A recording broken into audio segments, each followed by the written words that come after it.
79쪽에 보시면 직권에 의한, 아니요, 78쪽을 먼저 보죠. 등기간의 직권에 의한 등기. 반드시 법령에 근거 규정이 있어야지만 직권에 의한 등기가 가능하다고 했죠. 근거 규정이 있어야 된다는 거. 이것도 출제가 된 적이 있습니다. 오른쪽을 보시면 직권에 의한 등기가 나와 있는데 이것도 외우셔야 되겠죠. 외우는 게 불가능해요. 그래서 하나하나를 이해하셔야 돼요. 하나하나를. 먼저 1번을 보시면 미등기 부동산에 관하여 법원의 소유권에 대한 처분 제한 등기가 있는 경우에 이때는 직권으로 소유권 보존 등기를 한다. 아까 했어야 되는데 까먹었네요. 네. 아까 그림이 있었죠. 여기 그림이 있었는데 그 다음에 여기 A가 존재하고 그 다음에 소송을 제기했죠. 그리고 동시에 뭘 신청했습니까? 처분금지 가처분을 신청을 했었습니다. 그리고 여기에 법원이 있었고 결정을 해준다고 그랬죠. 이 그림 떠오르세요? 그 전에 했던 건데 그 결정이 됐으면 가압류 가처분 등기를 등기소에 뭐 한다고 했습니까? 촉탁한다고 했죠. 이때 요 부동산이 미등기일 때는 어떻게 한다고 했습니까? 먼저 직권으로 소유권 보존 등기를 해서 등기부를 만든 다음에 그 다음에 두 번째 법원의 촉탁에 의한 가압류 가처분 등기를 실행을 할 겁니다. 맞습니까? 네, 이걸 좀 기억해 두셔야 돼요. 그래서 법원의 촉탁에 의한 가압류 가처분 등기가 이루어질 때 그 부동산이 등기부가 있다고 한다면 이 촉탁에 의한 가압류 가처분 등기 실행하겠죠. 그런데 등기부가 없을 때는 이때는 직권으로 보존 등기를 한 다음에 가압류 가처분 등기를 실행할 겁니다. 맞습니까? 이해가 되실까요? 안 되실까요? 되시겠죠? 네. 하나 더. 여기 이러한 부동산이 있고 이것도 했던 거예요. 갑이 을과 임대차 계약을 체결합니다. 임대차 계약을 체결해서 요 을이 요 임차권이 발생을 했을 겁니다. 이 임차권에 대항력을 부여하기 위해서는 등기가 가처분되겠죠. 그런데 등기를 청구해야 되는데 반대 약정이 있다면 등기 청구 못하죠. 민법에서 하셨죠. 그래요, 안 그래요? 621조인가 그럴 텐데 민법에서 그때 등기를 갖추지 않고 대항력을 발생시키는 방법이 있죠. 뭡니까? 점유와 그 다음에 주민등록을 갖추게 되면 그 이길 0시부터 요 임차권에 뭐가 발생합니까? 대항력이 발생을 할 겁니다. 이때 이 임대차 계약 기간에 존속 기간이 있겠죠. 존속 기간이 종료가 됐음에도 불구하고 보증금이 반환이 되지 않으면 이때 요 을은 어떻게 한다고 했습니까? 법원에 임차권 등기명령을 신청하죠. 임차권 등기명령 신청할 겁니다. 이거 민법에서 하셨죠? 네, 우리 등기법에서도 이거 세 번째 그리는 거예요. 그러면 법원에서는 임차권 등기명령에 의한 임차권 등기를 결정합니다. 임차권 등기가 결정이 될 겁니다. 이걸 결정을 해요. 그리고 등기소에 뭘 합니까? 촉탁하겠죠. 그런데 문제는 요 부동산이 미등기일 때는 어떻게 합니까? 먼저 직권으로 보존 등기를 한 다음에 그리고 나서 두 번째로 이 촉탁에 의한 무슨 등기를 합니까? 임차권 등기를 한다라고 했습니다. 이거 기억나실까요? 네. 이때도 직권 보존 등기가 나타나게 돼요. 그렇죠. 그래서 이 법원의 소유권의 처분 제한 등기에 촉탁이 있을 때 미등기일 때는 직권으로 보존 등기하고 처분 제한 등기를 실행하고 이 법원의 임차권 등기명령에 의한 임차권 등기가 촉탁이 됐을 때 이때도 미등기 있을 때는 직권으로 보존 등기한 다음에 내 임차권 등기를 실행하게 될 겁니다. 다 여러 번 강조했던 거예요. 그러면 요 1번 지문을 보시겠습니다. 미등기 부동산에 관하여 법원의 소유권에 대한 처분 제한 등기의 촉탁이 있을 때 직권으로 소유권 보존 등기한다는 거. 이거 이해가 되실까요? 두 번째, 법원이 임차권 등기 명령에 의한 임차권 등기의 촉탁이 있을 때 이때도 미등기 있을 때는 직권으로 보존 등기한 다음에 임차권 등기한다고 했습니다. 두 가지 다 기억하셔야 되고요. 그 다음에 2번은 지워주세요. 이게 왜 들어간지 잘 모르겠는데 저도 아마 이것 때문에 들어간 것 같아요.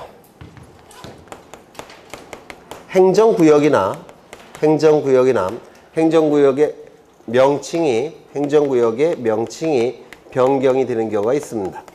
행정구역이나 행정구역의 명칭이 변경되는 경우가 있어요. 이 행정구역 변경이나 행정구역 명칭 변경은 법령에 의해서 바뀌는 겁니다. 법령에 의해서 바뀌는 거예요. 그래서 법령에 의해서, 국회에서 만든 법령에 의해서 행정구역이나 그 명칭이 바뀝니다. 그러면 등기관은 법률 전문가니까 이거 바꿔줘야 된다는 거 알까요? 모를까요? 알겠죠? 따라서 이때는 등기관은 먼저 직권으로 요 명칭이 바뀌었다는 거 또는 행정구역이 바뀌었다는 거 등기부에 기록해야 되겠죠? 따라서 직권으로 부동산 표시 변경 등기를 하게 됩니다. 물론 소유자의 신청도 가능해요. 소유자 신청도 가능하지만 등기관도 법률 전문가이기 때문에 법령에 의해서 바뀌었다는 걸 확인하게 되면 직권으로 변경 등기할 수 있다는 겁니다. 표제부에 바뀐 부분을 반영할 수가 있다는 겁니다. 즉 부동산 표시 변동이 아니라 변경 등기를 직권으로 하게 됩니다. 또한 주소가 바뀐 게 주소일 수도 있죠. 따라서 등기명의 표시 변경 등기도 직권으로 하게 됩니다. 직권으로 등기명인 표시 변경 등기도 하게 돼요.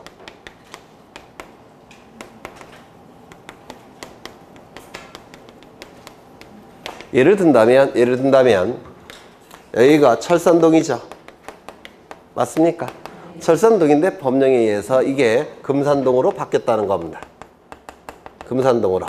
철보다는 금이 낫죠. 맞습니까? 그러면 등기부에 철산동이라고 되어 있던 모든 기록은 다 뭐로 바꿔준다는 겁니까? 금산동으로. 그러면 이 주소지가 부동산 소재지와 주소지로 등기부에 등기가 되겠죠. 그러면 부동산 소재지로서 표지부에 등기되어 있던 철산동은 전부 다 금산동으로 바꾸고, 그리고 주소지로서 갑굴구에 기록될 수도 있겠죠. 그건 전부 다 금산동으로 다 바꿔주겠다는 겁니다. 누가? 등기관이. 물론 소유자의 신청도 가능해요. 신청도 가능하지만 직권으로 이 등기를 할 수도 있다는 겁니다. 이거 이해가 되실까요? 네. 그 정도 보시면 될 것 같아요. 그 다음에 3번을 보겠습니다. 3번은 대단히 중요한데요. 3번은 시험에 나올 가능성이 대단히 높은데요. 여기에 이러한 부동산이 있습니다. 소유자가 갑입니다. 갑이 을과 매매 계약을 체결합니다. 소유권 이전 등기까지 이루어지면 갑이 가진 소유권은 을의 소유권으로 바뀔 겁니다. 그래서 등기부에는 이렇게 기록이 되어 있을 거예요.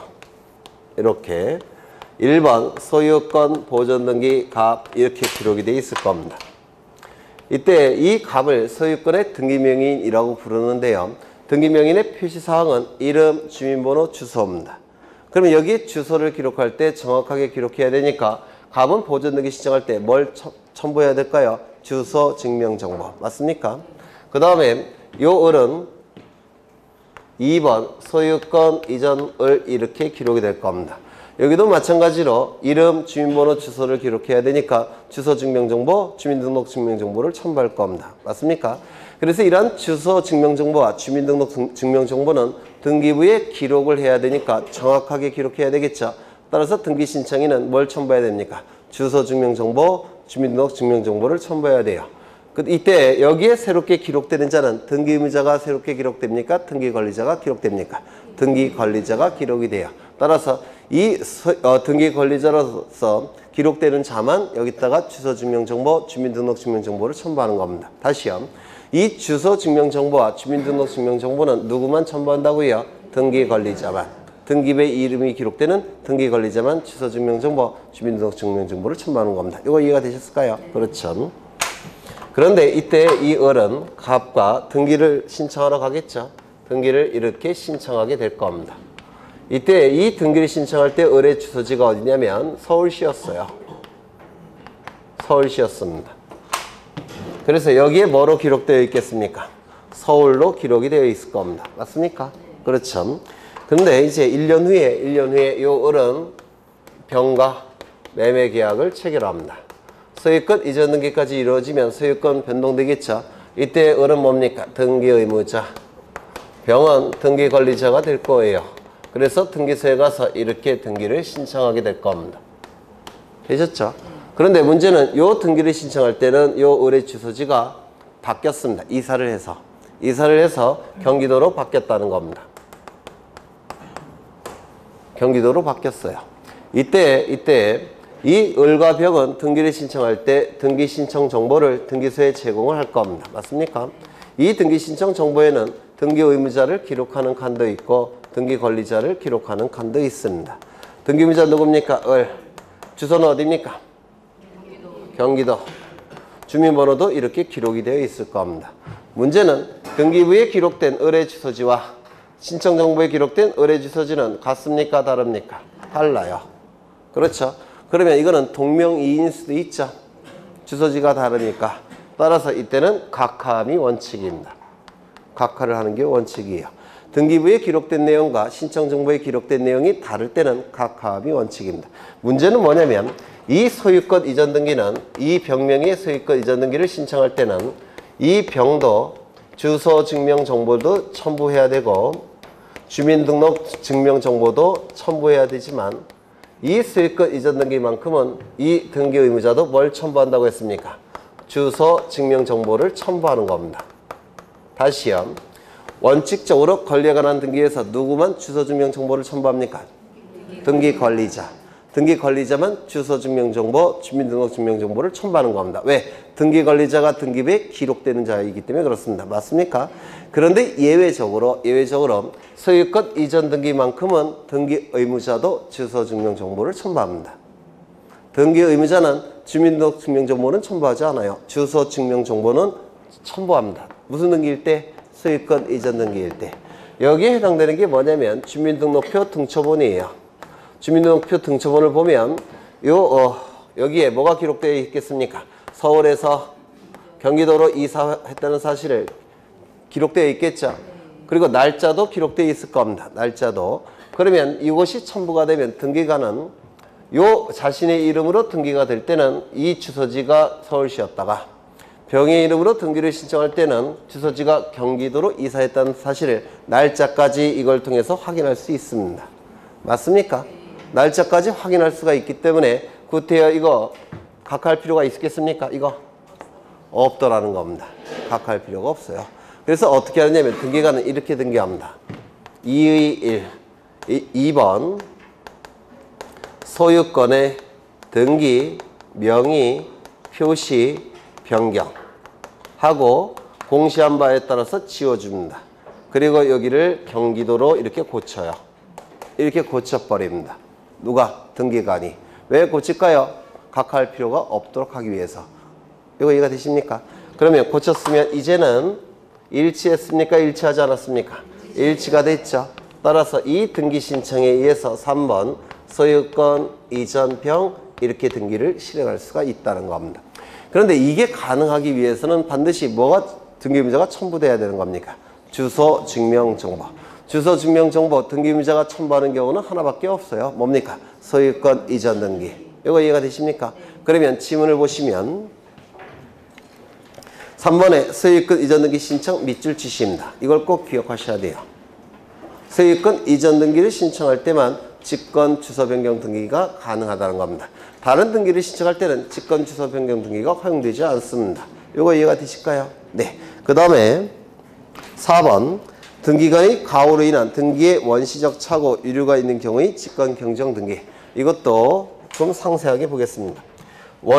변경 등기는 언제 하는 겁니까? 원시적 일부 불일치가 발생했을 때 이를 일치시켜주는 등기가 경정 등기죠. 후발적 일부 불일치가 발생했을 때 이를 일치시켜주는 등기가 변경 등기입니다. 맞습니까? 그렇죠. 원시적 일부 불일치가 발생했을 때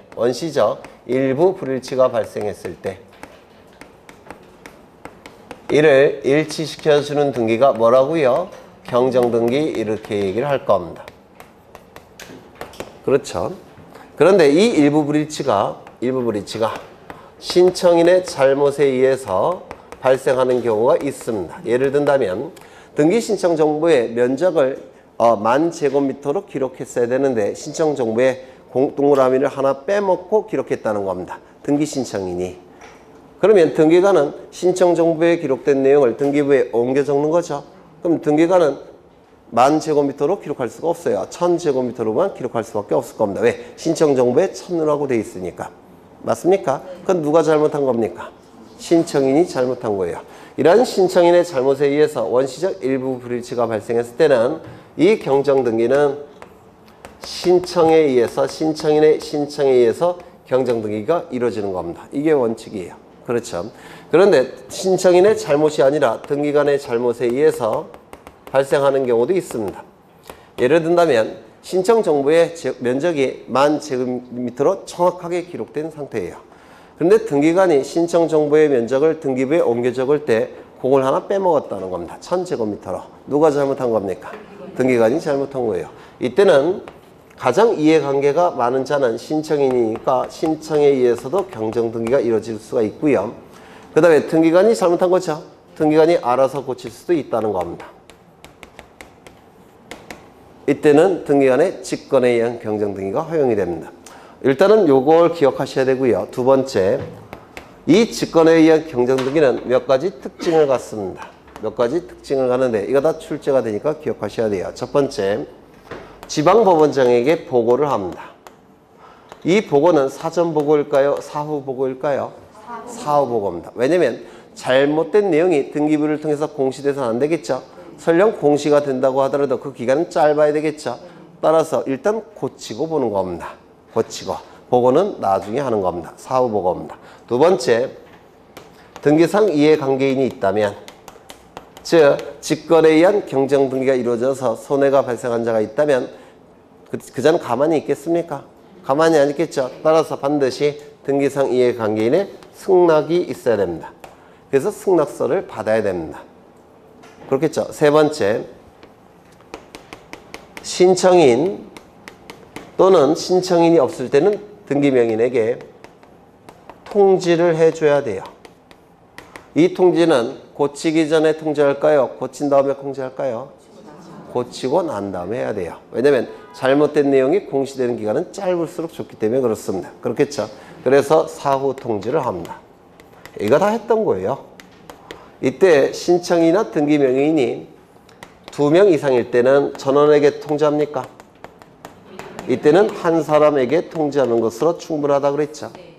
그 다음에 네 번째, 우리가 변경 등기나 경정 등기는 등기 사항이 이만큼일 때 그 일부가 불일치했을 때 그 일부를 바꿔주는 등기가 변경이나 경정 등기입니다. 그러면 나머지 부분은 잘못된 게 없죠.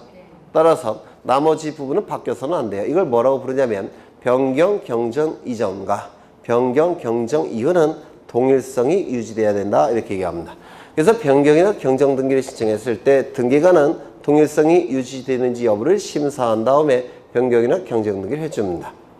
이거 이해가 되실까요? 그러면 이때도 동일성 유지 여부를 등기관이 심사를 해야 되느냐? 동일성 유지 여부를 심사해야 되느냐? 이건 누가 잘못한 겁니까? 등기관이 잘못한 거죠. 지가 잘못하고 지가 심사한다는 거 좀 그래요. 그래서 심사를 받지 않습니다. 그래서 이 직권 경정 등기는 출제가 자주 이루어지는데요. 요 네 가지 정도는 좀 기억하실 필요가 있습니다. 네 가지 정도는 네. 여간 직권에 의한 경정 등기가 나타납니다. 그 다음에 5번을 보십니다. 5번은 쉽죠. 관할 위반 29조 제1호 위반 사건이 등기할 것이 아닌 등기 29조 제2호 위반 이 1호, 2호 위반된 등기는 공시기능을 인정할 수 없다 그랬죠. 하자가 너무 커서 공시기능을 인정할 수가 없고 공시기능을 인정할 수가 없으니까 당연무효 직권말소 이의신청 기억나십니까? 그렇죠. 그 다음에 6번 소유권의 가등기에 기한 본등기 시 중간처분등기의 직권말소 이거 기억나십니까? 따로 안 하셔도 될까요? 가등기에 기해서 본등기가 이루어졌을 때 그 중간명의의 등기는 무권리제의 처분행위에 의한 등기라서 직권말소한다고 했는데 기억나실까요? 안 나실까요? 안 나실까요?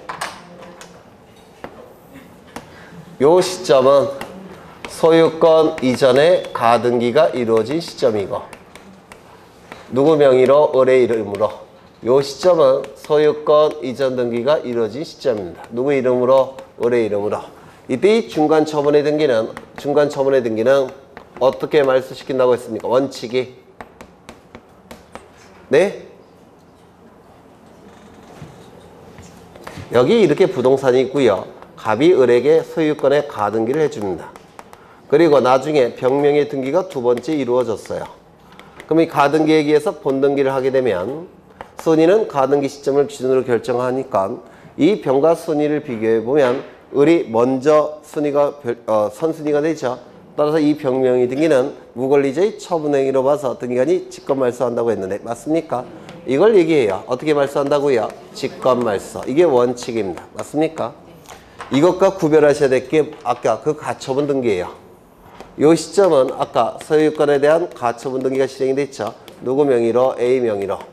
맞습니까? 그리고 이 시점은 A 명의로 소유권 이전 등기 실행됐죠. 이때 이 중간에 이루어진 각종 등기는 원칙으로 어떻게 말소시킨다고 했습니까? 네? 아까 판결서를 가지고 말소 신청한다고 했는데 직권 말소예요? 단독 신청 말소예요? 단독 신청 말소. 이건 단독 신청을 통해서 말소하는 겁니다. 그래서 가등기일 때는 무슨 말소? 직권 말소.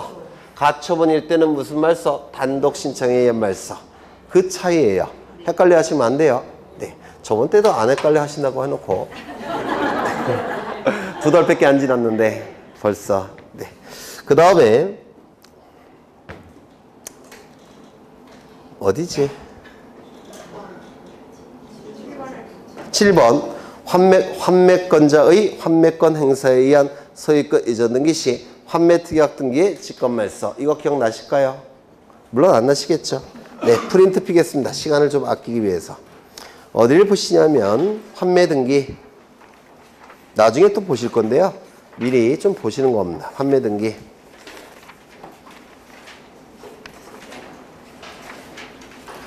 38쪽 BC입니다. 39쪽.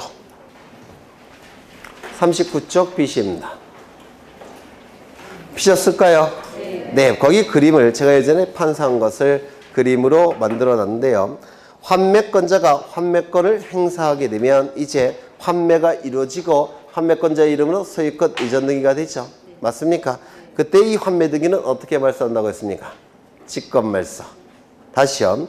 환매 등기가 말소되는 방법은 세 가지가 있습니다. 환매 등기가 말소되는 방법은 세 가지가 있는데 첫 번째, 그 오른쪽 박스에 보시면 환매 특약이 무효 취소 해제가 됐다든지 환매권자가 환매권을 포기했다든지 환매 기간이 경과가 되면 더 이상 환매권 행사할 수 없죠. 따라서 환매 등기를 말소해야 되는데 이때는 공동신청을 통해서 말소합니다. 이 5가지. 두 번째, 아까 혼동은 무조건 어떻게 말소시킨다고 했죠? 단독 신청. 그래서 소유권자가 환매권자에게 증여를 통해서 소유권을 이전시킨다면 환매 등기는 필요가 없습니다. 이때는 혼동이 나타날 텐데 이때는 단독 신청을 통해서 말소가 됩니다. 세 번째, 환매권자가 환매권을 행사하게 되면 환매가 성립이 돼요. 환매는 다시 체결된 매매계약이라는 뜻입니다. 그러면 환매권자 이름으로 소유권 이전 등기 되겠죠? 네. 그렇다면 더 이상 환매 등기는 필요합니까? 필요 없습니까? 필요 없다는 걸 등기관이 직관적으로 알기 때문에 이때 환매 등기는 직권으로 말소하게 됩니다. 이건 나중에 환매 등기할 때 상세하게 설명드릴 거예요.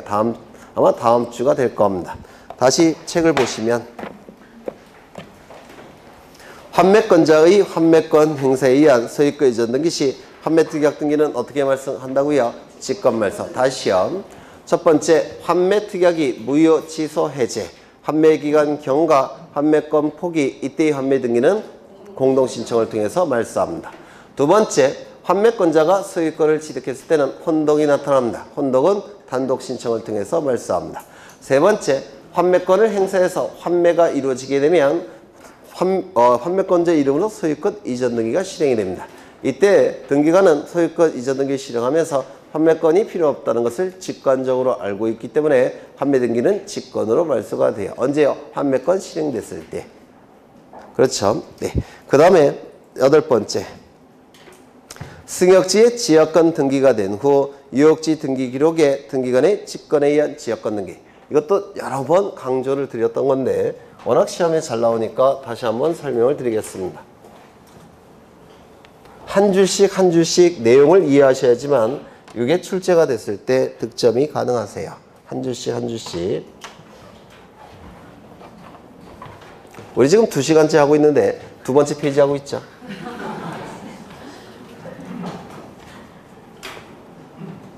여기에 이렇게 토지가 두 필지가 있습니다. 두 필지가 이렇게 존재하고요. 여기는 100번지, 101번지, 여기는 도로예요. 여기 소유자는 갑이고 여기 소유자는 을인데 갑은 을에게 지역권을 설정해 주고자 합니다. 어떠한 지역권을 설정해 줬냐면 통행지역권을 설정하고자 해요. 통행지역권. 그래서 을은 소유 지역권자로서 여기를 통행을 하게 될 겁니다. 그럼 이 지역권 설정 등기가 이루어짐으로 인해서 이익이 발생한 자는 누굽니까? 네? 을이겠죠? 등기 권리자. 불이익이 발생한 자는 누굽니까? 갑, 등기 의무자. 그래서 이 갑과 을은 등기소에 가서 지역권 설정 등기를 공동으로 신청하게 될 겁니다. 이때 이 부분을 뭐라고 얘기합니까? 승역지. 그렇죠. 승역지는 토지 전부여도 되고 일부여도 상관없죠. 이 토지를 뭐라고 얘기합니까? 유역지. 유역지가 될 겁니다. 이 승역지는 받드는 역할을 하는 토지고요. 그 다음에 유역지는 받드는 역할이 필요한 토지예요. 의미가 받들 승자를 쓰는 겁니다. 그러면 별개의 토지니까 등기부 따로 있겠죠? 여기 등기부 따로 있을 겁니다. 이렇게 따로 있을 겁니다. 그러면 이때 지역권 설정 등기는 승역지 등기부에 하는 겁니까? 유역지 등기부에 하는 겁니까? 제한을 받는 토지 등기부에 하는 거예요. 제한을 받는 토지. 이게 승역지 등기부 을구입니다. 을구. 이것도 을구가 될 겁니다. 그러면 여기다가 지역권 설정 등기 할 겁니다. 1번 지역권 설정 이렇게 기록합니다. 등기 명의는 기록하지 않아요. 부종성 때문에. 그래서 지역권 설정 등기 을 이렇게 기록하지 않습니다. 지역권은 그냥 지역권 설정 요 문구만 있습니다. 그러면 여기에 반드시 기록해야 될 게 첫 번째, 지역권은 용의물권이죠. 따라서 전부 가능, 일부 가능. 이 승역지 일부도 가능하다고 했죠. 그래서 범위를 반드시 기록해야 돼요. 범위를 반드시 기록해야 되고요. 용의물권은 무조건 범위를 기록해야 된다. 두 번째, 이 지역권의 목적은 뭡니까? 통행을 목적으로 해서 지역권 설정했죠. 그래서 목적을 기록해야 됩니다. 통행 이렇게 기록을 해야 돼요. 그리고 이 승역지가 어느 토지를 받들고 있는지, 통행로를 제공해서 어느 토지를 받들고 있는지 유역지도 표시를 해줘야 됩니다. 그래서 유역지 표시. 그래서 이 지역권 설정 등기는 이 세 가지를 반드시 기록해야 됩니다. 이걸 필요적 기록사항이라고 부를 겁니다. 맞습니까? 범위, 목적, 유역지 표시. 그러면 이제 요것도 여기는 가만히 내버려 되느냐? 아니에요. 지금 이 유역지 소유자는 자신의 활동 범위가 넘어졌죠. 뭘 통해서? 승역지를 통해서. 맞습니까? 그렇지 않습니까? 그래서 요 을에게 어떤 토지가 이 유역지를 받들고 있는지 승역지 표시를 여기다가 해줘야 돼요. 승역지 표시를. 어느 토지가 유역지를 받들고 있는지 그 승역지를 여기다가 표시를 해줘야 된다는 겁니다. 그래서 여기다가는 이렇게 기록해요. 1번 유역지 지역권 이렇게 기록을 합니다. 그리고 이걸 유역지 지역권 등기라고 부르고요. 그 다음에 이 유역지 지역권에는 뭘 기록해야 되냐면 승역지가 어떤 토지인지 표시해야 되겠죠. 그래서 여기다가 승역지를 표시합니다. 여기는 유역지를 표시하고 여기다는 승역지를 표시해요. 그런데 등기관은 갑과 을이 공동신청을 통해서 이 등기를 실행할 때 이걸 해야 된다는 걸 직관적으로 알게 돼요. 따라서 이건 공동신청이지만 이건 직권에 의한 등기입니다. 이거 좀 꼭 기억하시라고 제가 강조를 드린 적이 있어요. 유역지 지역권 등기는 등기관이 직권으로 합니다. 자주 출제가 돼요. 승역지 지역권 등기는 지역권 설정 등기고 이는 공동신청. 유역지 지역권 등기는 어떻게 한다고요? 직권. 기억해 두셔야 됩니다. 그 다음에 9번을 보시면 가처분권자의 승소 판결에 따른 말소 등기 시 당해 가처분 등기는 아까 어떻게 발소한다고요? 직권 말소. 기억나시죠? 승소 판결을 받으면 가처분 채권자 이름으로 소유권 이전 등기 신청하고 중간 처분의 등기도 말소 등기를 신청하고 두 개의 등기 신청은 공동 신청이라고 했죠. 그러면 말소 등기 먼저 실행한 다음에 소유권 이전 등기 실행한다고 했죠. 그 다음에 이 가처분 등기는 어떻게 한다고 했습니까? 직권 말소. 기억나십니까? 네, 그걸 얘기해요. 이건 예외적이니까 꼭 외우셔야 돼요. 원칙은 뭐라고요? 가압류 가처분 등기는? 네, 촉탁 말소. 네, 촉탁 말소가 원칙이지만 가처분 채권자 이름으로 소유권 이전 등기가 이루어졌을 때는 그때는 어떻게 말소한다고요? 직권 말소. 기억해 두셔야 됩니다. 토지 수용으로 인한 소유권 이전 등기 시 토지상의 각종 권리의 등기는 아까 어떻게 말소했죠? 직권 말소. 수용 기일 이후에 이루어진 각종 등기는 무권리자의 처분 행위로서 직권 말소했죠. 수용 기일 이전에 이루어진 소유권 이외의 권리는 어떻게 말소했죠? 원시 취득이라 직권 말소했죠. 기억나십니까? 네. 그 다음에 11번. 지상권, 전세권의 말소 등기 시 권리를 목적으로 하는 권리의 직권 말소. 이건 무슨 얘기냐면 이런 뜻이에요. 이따가도 보실 텐데 갑이 을에게 전세권을 설정해 줍니다. 그러면 을은 전세권 등기하겠죠. 전세권 설정 등기할 텐데 이 전세권 설정 등기는 소유자를 기준으로 몇 번째 도출됐습니까? 첫 번째. 따라서 주등기, 부기등기, 주등기. 이 전세권은 저당권 설정할 수가 있죠. 있습니까? 있죠. 이를 뭐라고 부르냐면 전세권부 저당권 등기라고 불러요. 전세권부 저당권 등기. 이거는 소유자를 기준으로 몇 번째 도출됐습니까? 두 번째. 따라서 주등기, 부기등기, 부기등기. 그렇죠. 그러면 주등기가 말소가 됨으로 인해서 불이익이 발생한 자는 누굽니까? 을 등기 의무자, 갑은 등기 권리자. 그래서 공동으로 신청하러 갈 겁니다. 맞습니까? 그러면 이것이 말소가 되면 주등기가 말소가 됐으니까 부기등기는 존재할 수 있습니까? 없어요. 따라서 이 등기는 어떻게 말소합니까? 직권말소. 그렇죠. 그래서 부기등기로 구성된 것은 다 직권말소예요. 주등기가 말소가 되면 부기등기는 존재할 수가 없기 때문에 그렇습니다. 그렇죠. 그걸 얘기하는 것이고요. 그 다음에 12번. 등기관의 가호에 의한 말소 등기 회복 시 직권말소 회복 등기. 이것이 의미하는 바는 뭐냐면 등기관의 실수로 등기관이 직권으로 말소했다는 겁니다. 그렇다면 회복은 어떻게 될까요? 직권 말소 회복이 될 겁니다. 맞습니까? 실행되는 등기가 직권이면 말소도 직권, 회복도 직권. 그렇죠? 근데 여기 분명히 등기관의 가호에 의한 말소 등기 이렇게 돼 있죠? 등기관이 가호를 통해서 직권으로 말소했다는 뜻이에요. 그러면 회복도 직권으로 말소 회복을 시킬 겁니다. 그 다음에 이건 지난 시간에 했죠. 구분 건물 토지 등 등기 기록에 등기관이 직권에 의한 대직권인 취지 등기, 대직권이라는 사실의 등기, 대직권이라는 취지 등기, 대직권이라는 뜻의 등기는 어떻게 한다고요? 등기관이 직권으로 한다고 했죠. 어디에? 토지등기부 해당부에. 지난 시간에 강조를 한 겁니다. 그래서 지금 여기 단독 신청에 의한 등기, 직권에 의한 등기 시험에 자주 나오고 있기 때문에 이거 꼭 기억해 두셔야 되는데 암기하는 게 이게 불가능해요. 그렇죠? 그래서 암기하려고 생각하지 마시고 하나하나를 이해하셔야 됩니다. 이게 처음은 힘들지만 자꾸 보시다 보면 수월해요. 오히려 더 득점할 확률은 훨씬 올라가고. 그 다음에 이제 대위 신청 보실 겁니다. 대위 신청. 여기에 이러한 부동산이 있고 소유자가 갑입니다. 소유자가 갑이고요. 갑이 을과 매매 계약을 체결합니다. 소유권 이전 등기까지 글씨가 왜 이래? 소유권 이전 등기까지 이루어지면 갑이 가진 소유권은 을의 소유권으로 변동이 될 겁니다.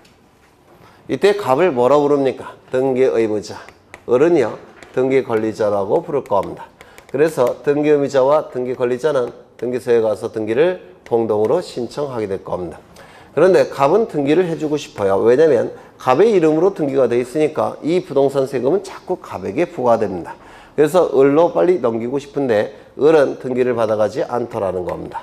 이유를 봤더니 이쪽에 채권자가 존재합니다. 그 말은 이 을은 채무자라는 뜻이 될 겁니다. 채무자가 자신의 채무를 이행하고 있지 않은 상태예요. 그러면 채권자는 을이 재산에 대해서 강제집행 들어와야 되겠죠? 강제집행 들어올 것 같습니다. 이게 두려우니까 이 을은 등기를 받아가지 않더라는 겁니다.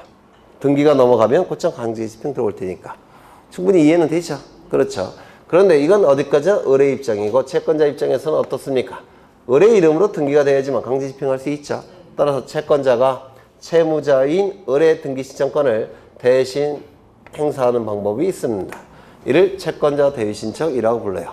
채권자가 채무자의 등기신청권을 채무자를 대신하는 지위에서 등기를 신청할 수가 있는데 이를 채권자 대위신청이라고 부릅니다. 이 채권자 대위신청은 우리 민법 제404조 뭐라고 했습니까? 채권자 대위권. 채권자 대위권이라는 채권자에게 인정되는 채권자 고유한 권리에 의해서 대신 행사하는 겁니다. 따라서 이건 채권자에게 인정되는 고유한 권리이기 때문에 채권자의 이름으로 행사해야 됩니다. 채권자의 이름으로 행사해서 누구의 이름으로 등기가 되겠습니까? 채무자의 이름으로 등기하는 겁니다. 이거 좀 기억하셔야 돼요. 유리민법 404조에 근거한 채권자에게 인정되는 채권자 고유한 권리에 의해서 행사하는 거예요. 따라서 채권자의 이름으로 행사합니다. 다만 등기는 누구의 이름으로 등기된다고요? 채무자의 이름으로 등기가 되는 겁니다. 이것 좀 기억해 두셔야 되고요.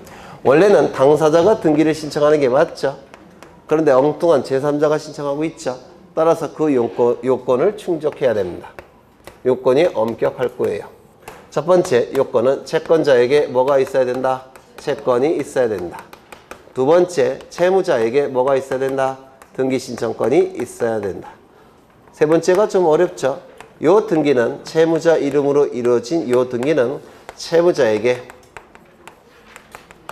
불리해서는 안 된다. 이렇게 얘기했죠. 그래서 채무자에게 불리한 등기는 채권자가 대위 신청할 수가 없습니다.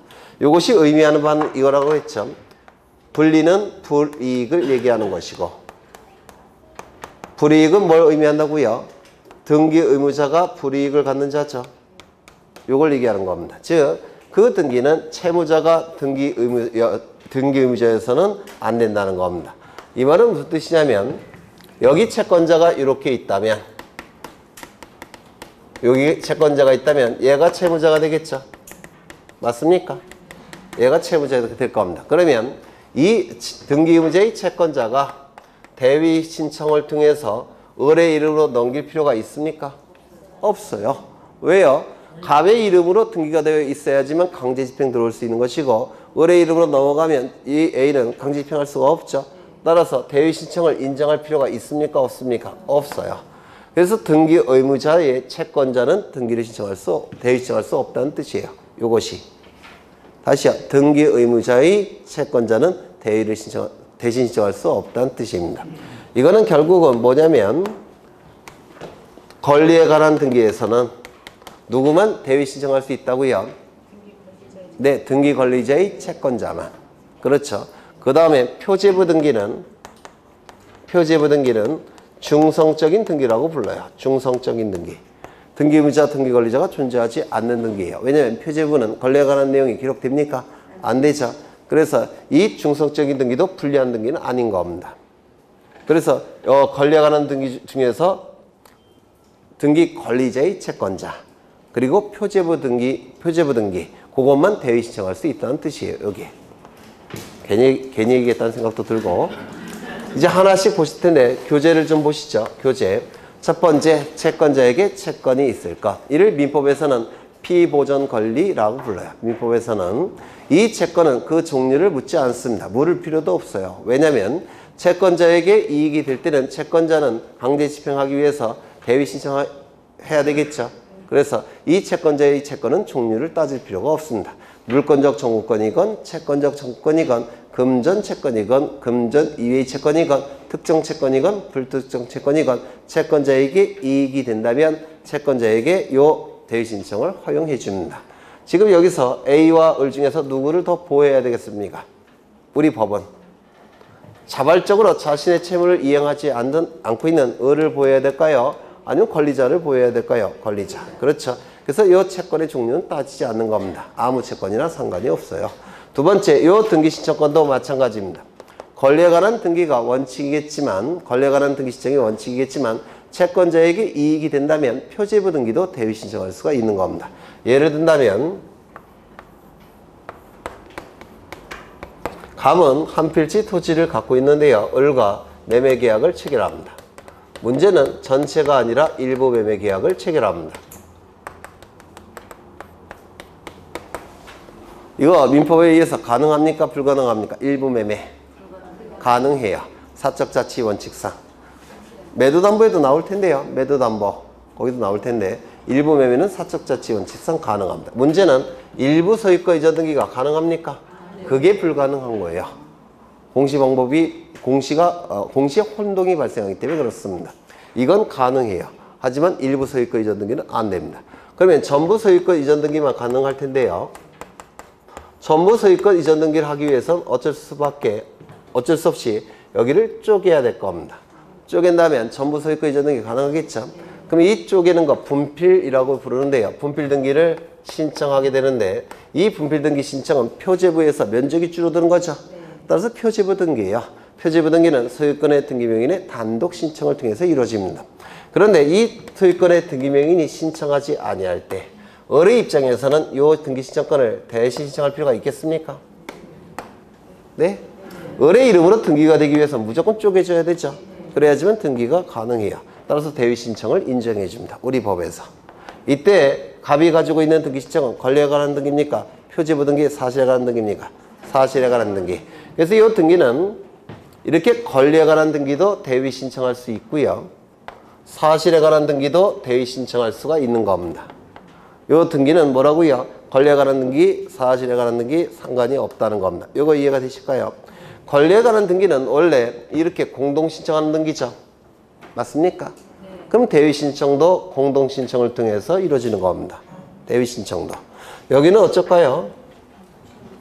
본래 이 등기가 단독 신청이죠. 그럼 대위 신청도 어떻게 할까요? 단독 신청. 요거 되셨을까요? 네. 그러면 지문을 보겠습니다.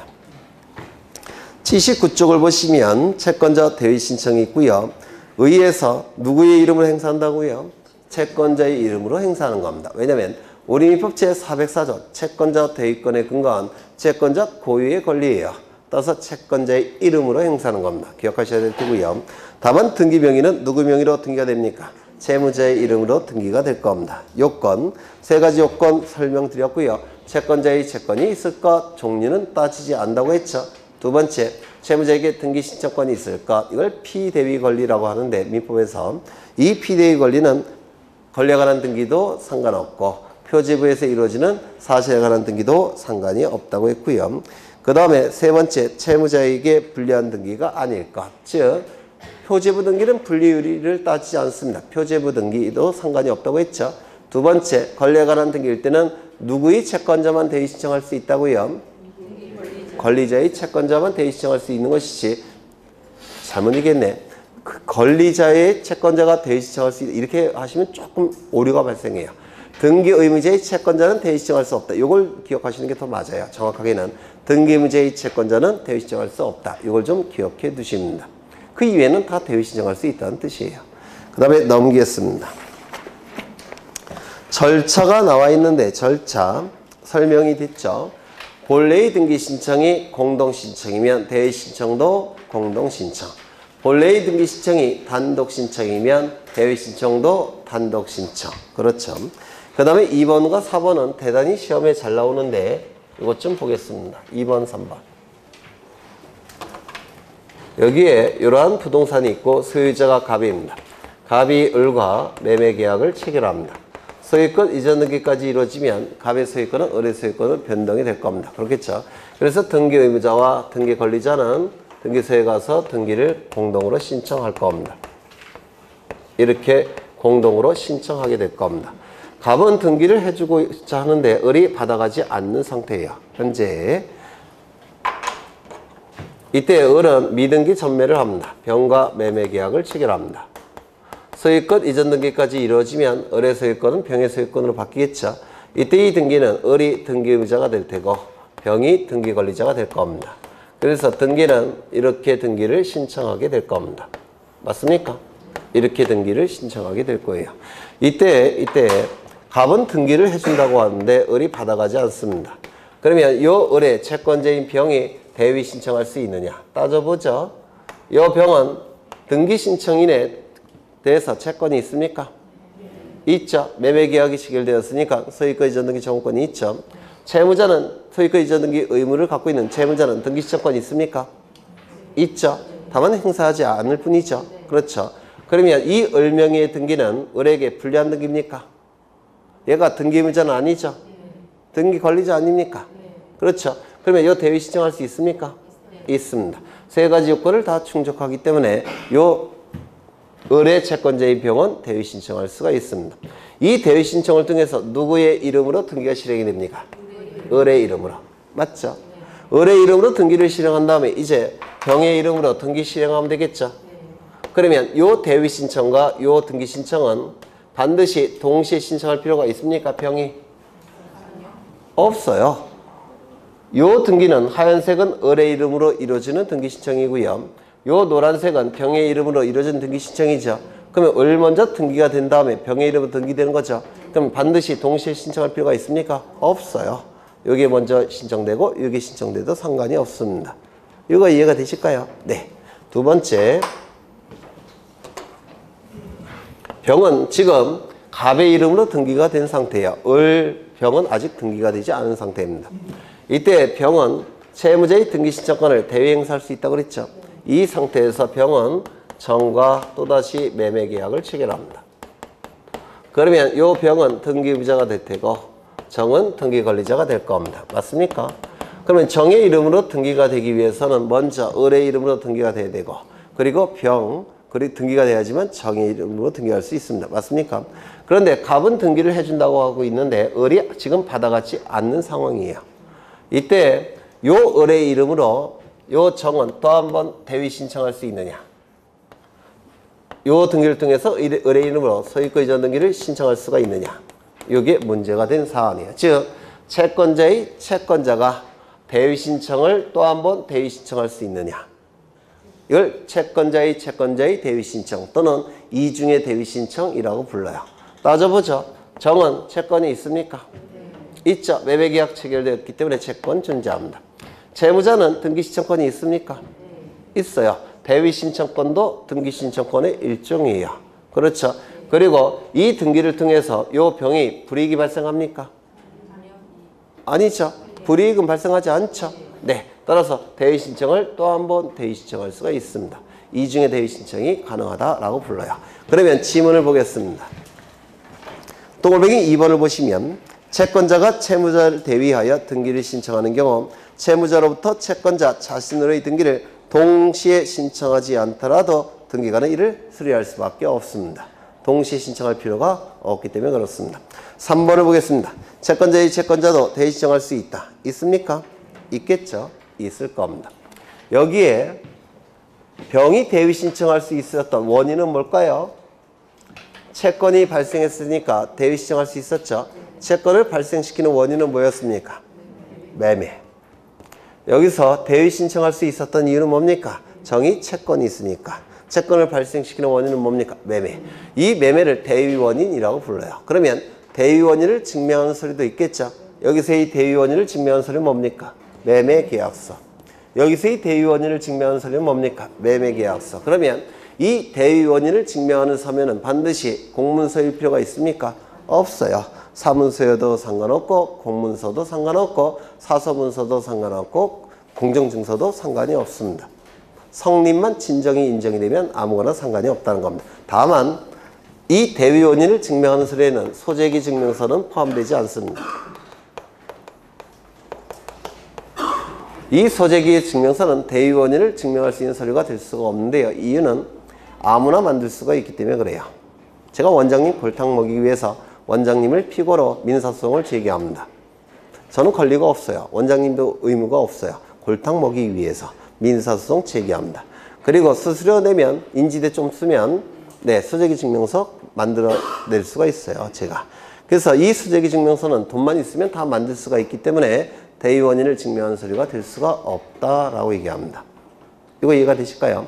또한 대위 신청을 통해서 채권자와 대위 원인을 등기부에 기록하는데요. 왜냐하면 채권자가 신청했으니까 채권자의 주민번호를 기록할 필요가 있을까요? 없을까요? 없어요. 주민번호는 등기 명의인을 기록하는 겁니다. 등기 명의인을 특정하기 위해서. 그래서 채권자의 주민번호는 등기부에 기록될 이유가 하나도 없습니다. 이걸 출제하는 놈들도 있어요. 나쁜 대학 교수님들이. 네. 채권자의 주민번호는 등기부에 기록된다 안 한다? 안 한다. 네. 그 다음에 거기 2번을 보시면 구분건물 표시등기의 대위 신청 1번은 보셨고요. 2번을 좀 보겠습니다. 2번. 3번은 아까 보셨고요. 그 다음에 1번은 지난 시간에 제가 설명을 드렸고요. 3번은 아까 설명을 드렸고 2번을 보겠습니다. 2번을 보시면 구분건물이 아닌 건물로 등기된 건물에 접속하여 구분건물을 신축한 경우에 신축건물의 소유권 보존 등기를 신청할 때는 구분건물이 아닌 건물을 구분건물로 변경하는 건물의 표시 변경 등기를 동시에 신청해야 된다. 뭔 말인지 아시겠죠? 진짜요? 네. 저는 읽으면서도 뭔 말인지 모르겠는데 네? 이해가 되셔요? 그게? 이 나쁜 놈들이 그것도 출제해요. 네. 여기 토지가 있고요. 이게 토지입니다. 이 토지가 있고 토지의 소유자가 누구냐면 갑이 소유자입니다. 갑은 자신의 토지 위에 건물을 가지고 있습니다. 건물이 이렇게 있어요. 당연히 갑 건물이 될 겁니다. 이때 갑이 을에게 지상권을 설정해 줍니다. 그래서 을은 지상권 등기라고 지상권을 취득할 겁니다. 지상권은 목적이 두 가지라고 했죠. 첫 번째, 건물 기타 공작물 소유 목적. 두 번째, 수복의 소유 목적. 그러면 을이 지상권을 취득한 이유는 뭘까요? 수목의 소유 목적일까요? 건물의 소유 목적일까요? 네? 건물 어디다 질까요? 네? 개집 짓는 것도 아니고 개집이면 여기다 질 수도 있겠죠. 네, 건물 어디다 짓겠습니까? 여기다가 짓는 겁니다. 이렇게 지을 거예요. 그렇죠. 이때는 구분지상권을 설정할 수는 없어요. 이게 연결이 되어 있으면 구분지상권은 설정이 안 돼요. 이때 일반 지상권을 설정하는 겁니다. 그래서 지상권 설정했다고 해서 여기다 짓는 게 아니라 그 위에다 짓는 거예요. 요거 이해가 되실까요? 이건 판례가 인정하는데 민법에서 하셨을 겁니다. 아마도. 그러면 건물을 짓기 전에는 등기부가 어떻게 구성되어 있습니까? 건물 등기부가 표제부, 갑구, 을구만 존재하겠죠. 건물 등기부가. 그렇죠. 그런데 건물을 신축하게 되면 여기에 건물이 올라가게 되면 을이 소유자겠죠. 을이 지었으니까. 맞습니까? 그러면 등기부가 바뀌어야 돼요. 어떻게 바뀌어야 될까요? 한 동 전체에 대한 표제부. 전체에 대한 표제부. 그 다음에요. 1층 표제부, 갑구, 을구. 그리고 2층 표제부, 갑구, 을구. 이렇게 바뀌어야 될 겁니다. 맞습니까? 건물이 올라가면 소유자가 다르죠? 그래서 뭐로 바뀌는 겁니까? 구분 건물. 구분 건물로 바뀌었기 때문에 등기부 자체가 바뀌어요. 일반 건물 등기부에서 구분 건물 등기부, 집합 건물 등기부로 바뀝니다. 맞습니까? 이때 이 일반 건물 등기부는 표제부가 상단부, 하단부로 나뉠까요? 안 나뉠까요? 안 나뉘어요. 그렇죠. 하지만 집합 건물 등기부는 두 가지를 기억하셔야 된다고 했죠. 이것이 반드시 동시에 작성이 돼야 되고, 그리고 집합 건물 등기부는 표제부가 상단부, 하단부로 나뉜다라고 했습니다. 기억나십니까? 그렇죠. 그러면 여기서 결정적으로 바뀌는 건 뭐냐면 이쪽 등기에서 이쪽 등기로 바뀌는 게 요게 바뀌는 거예요. 요거. 이거를 상단부, 하단부로 나누기 위해서 왜 나눈 겁니까? 무엇 때문에 나눈 겁니까? 위에는 건물, 아래는 토지. 맞습니까? 요 아래쪽에 기록하는 등기가 뭐라고 했습니까? 대지권 등기. 기억나셨어요? 네, 대지권 등기. 그래서 요 등기부에서 요 등기부로 바뀌는 것을 대지권 변경 등기라 불러요.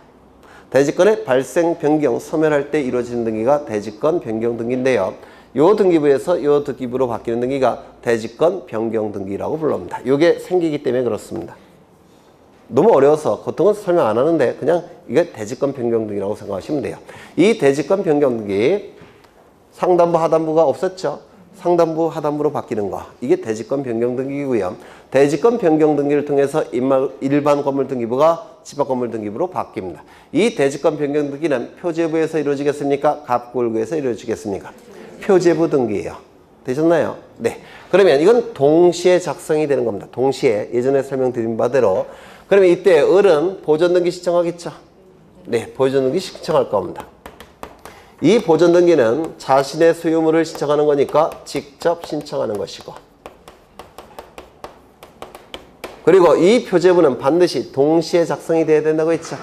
따라서 이 을은 보존 등기만 직접 신청할 뿐만 아니라 이것도 다시 누가 해야 됩니까? 을이 해야 돼요. 을이 무슨 등기 한다고요? 표제부 등기. 정확하게는 대지권 변경 등기라는 겁니다. 이 대지권 변경 등기는 표제부에서 이루어지는 거예요. 표제부 등기를 누가 신청합니까? 을이. 그리고 이거는 이 부분은 갑소유입니까? 을소유입니까? 갑소유죠. 따라서 을이 신청하는 건 직접 신청하는 겁니까? 대신 신청하는 겁니까? 대신 신청. 그리고 이 두 개의 등기 신청은 어떻게 돼야 될까요? 동시 신청. 이거 이해가 되십니까? 네, 지난 시간에 했던 거예요. 결국은 이게. 그러면 이제 다시 한번 읽어보겠습니다. 구분 건물이 아닌 건물로 등기된 건물에 구분 건물이 아닌 건물로 등기된 건물에 1층짜리 건물이었죠. 여기에 접속하여 구분 건물을 신축한 경우, 즉 2층을 올린 경우 되셨나요? 2층을 올린 경우 그 신축 건물의 소유권 보존 등기를 신청할 때는 누가 소유자 을이 보존 등기를 직접 신청할 때는 구분 건물이 아닌 건물을 구분 건물로 변경하는 건물의 표시 변경 등기, 이게 대지권 변경 등기로서 표제부 등기예요. 이게 대지권 변경 등기로서 표제부 등기인데 이를 동시에 신청하는 겁니다. 이 표제부 등기는 을이 직접 신청하는 겁니까? 대위 신청하는 겁니까? 대위 신청하는 거예요. 두 개의 등기는 동시 신청하는 겁니다. 어렵죠? 네, 그러니까 지난 시간에 했던 거 변용되는 거예요. 변용되는 거. 그 다음에 3번은 아까 보셨고요. 네, 여기까지 보고 쉬겠습니다.